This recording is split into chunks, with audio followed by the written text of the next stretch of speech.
Caesar. Hey, Caesar, honey. No, Caesar, you have the camera facing the wrong way. You have to turn the camera around. There you go. Yeah, okay. No, okay, now make sure your paw's not, Caesar, your paw's, honey, your paw's in the way. There you go. Is that better? No. Oh, Caesar, you dropped it. Okay, there you go. Oh, perfect. You've got it. Yay, I knew you could figure this out.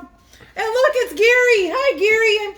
I'm so glad you could join us. I see you're like busy. Do you need, okay, I see Millie's joined us too. Hi, Millie. Do you want to come to story time today too? You do? Are you going to help us tell a story to the kids? I know you love stories, and we're going to read one of your favorite stories today. We're going to read about Pandora.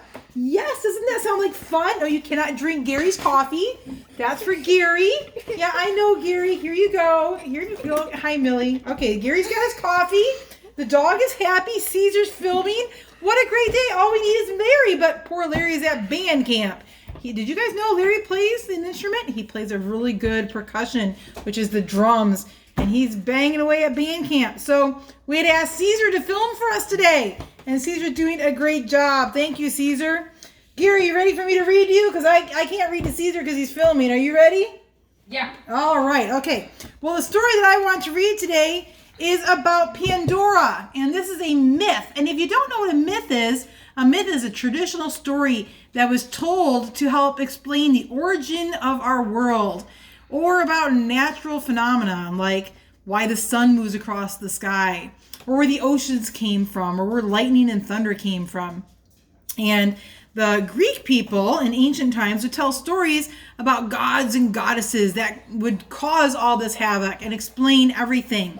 And today's story is about a girl named Pandora. And she's one of my favorites. And the Greeks would tell this story to explain why there's bad things that happen in the world. Things like terrible pandemics that make us all sick with diseases. Or maybe it would explain why there was earthquakes or volcanoes that would erupt and cause fire. Or why sometimes people aren't very nice to each other. So they would explain where all that came from with their story of Pandora. So are you ready, Gary? We're going to read about Pandora today. All right, let's get started. And you know what, Gary? I get kind of wild. I'm going to move your coffee because I don't want it to spill. Is that okay? You can drink more after our story. Thanks, buddy. I know I love you too. Okay. Pandora tells all. Not the curious kind. Pandora tells all. And this is a story that was written by Nancy Loewen. All right. Pandora. In Greek mythology, Pandora was a woman created by the gods. She was given many gifts, including beauty, charm, and knowledge of the arts. But this lovely woman was no gift for humans. She was sent to Earth as a punishment. Zeus, the king of the gods, was angry because Prometheus had stolen fire from the gods and given it to humans. Whoa, look at that. Fire. We've got fire. Okay, he'd given it to the humans. Zeus chained Prometheus to a rock, and every day a giant bird came and pecked at Prometheus's liver. Gross. But Zeus's anger wasn't finished. He ordered a woman to be made out of clay and then given as a bride to Epimetheus, Prometheus's brother. As a wedding present, Zeus gave the couple a vase, but told them they must never open it. Just as Zeus had planned, Pandora was overtaken by curiosity, and she opened the vase, and out flew all the sorrow that troubles humankind today: disease, hunger, old age, and war. And by the time Pandora replaced the lid, hope was all that was left. That's the classic version of our story. But how would Pandora herself tell it? Well, let's find out. I didn't do it! It wasn't me who opened that vase against Zeus's orders and let out all those awful troubles. People say my curiosity got the best of me. Please! I'm not the curious type at all. When someone tells a knock-knock joke, I don't even say, who's there? Nope, I didn't do it. But I know who did. Let's start at the beginning. My very first memory was of being presented to the gods. Hephaestus, my creator, led me by the hand. Ta-da! He said. She's my best work yet. She's beautiful, Aphrodite agreed, but she needs a few finishing touches. She sprinkled glitter on me. Instantly, my hair became as shiny as a jewel and my skin as smooth as a pearl. So I guess we can blame Aphrodite for glitter. Athena draped me in fine cloths.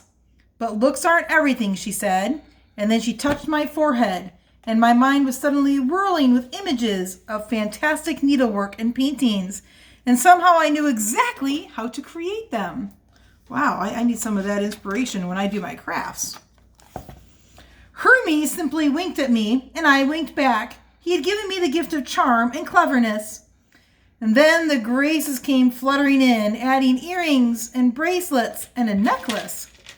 They dressed my head with a crown of spring flowers. Ooh, look at the pretty necklaces and earrings. Finally, Zeus himself nodded his approval. Epimetheus will never be able to resist her. She'll bring those humans down a peg or two, he said. Look at Zeus sit there on his throne, all eager for his revenge.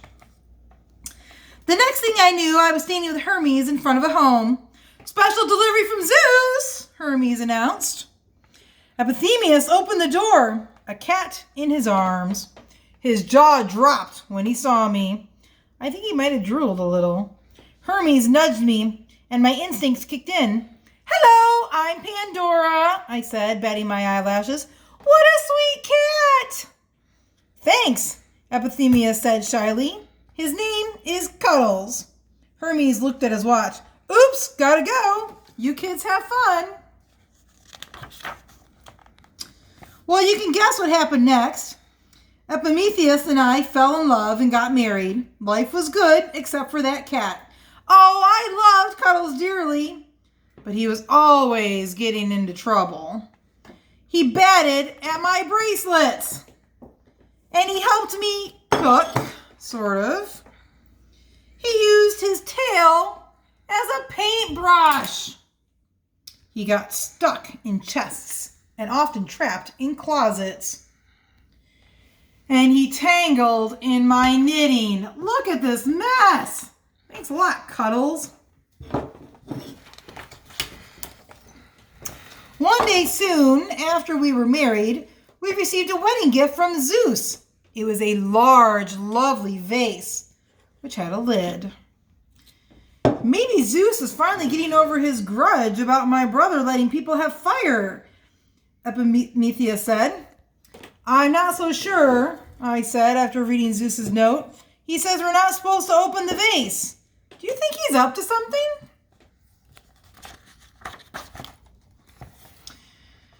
Epimetheus wasn't worried. I can resist the temptation to open the vase, he said. Can you? Oh, please, I said. The whole world is new to me. Why would I care about a silly old vase? But while we could resist the temptation of opening the vase, Cuddles was after it every chance he got. Silly old cat. I wanted to put the vase up in the attic, but Epimetheus decided that we should keep it in the living room. He liked showing off the vase to guests. It was a wedding gift from Zeus, he'd say as they oohed and awed over the pretty vase. To me, he'd add, I'll bet it drives Zeus crazy to see that we're not falling for his tricks. Ha ha ha ha. Well, just don't blame me if Cuddles breaks it someday, I tell him. Yeah, that cat, look, he's trying to get into that vase. One Saturday morning, I woke up early. I thought I'd surprise my husband by cleaning the house before he even got up. I polished and swept my way through every room. Finally, I'd cleaned everything except for the shelf holding our special vase. Usually, I locked Cuddles in his crate before I cleaned the living room, but I found him curled up with Epimetheus, sleeping so peacefully you'd never guess what a troublemaker that cat was. I let the sleeping cat lie. Ever so carefully, I placed the vase on the floor, and ever so quickly, I polished the shelf. I was just turning around when... Oh no! The noise was deafening, like a million smoke alarms going off. An icy wind whipped through the house, shattering lamps and splintering chairs. Dark shadows flew at my head like a vicious bird, and I cried, knowing that nothing in the world would ever be the same. Oh, the darkness was frightening. And there was poor Cuddles, crouching in a corner, scared to death by what he'd done.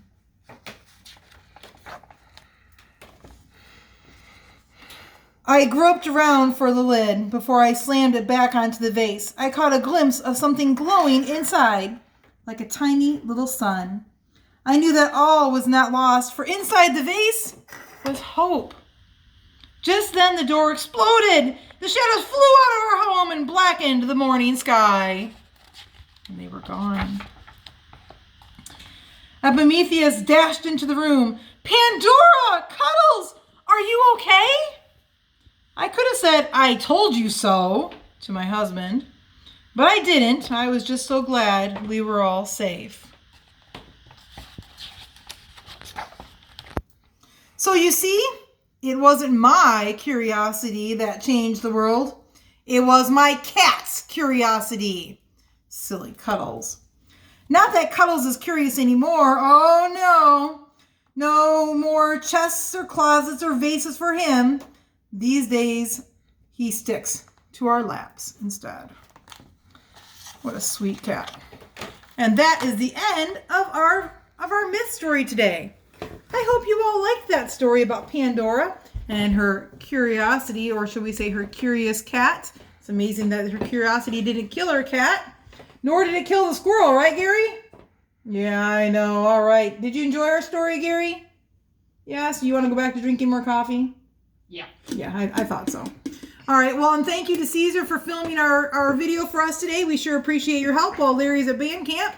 And we hope that you all enjoyed our myth. We have one more week of Imagine Your Story. So we'll wrap up our summer reading program next week with our last fairy tale. That went so fast, didn't it?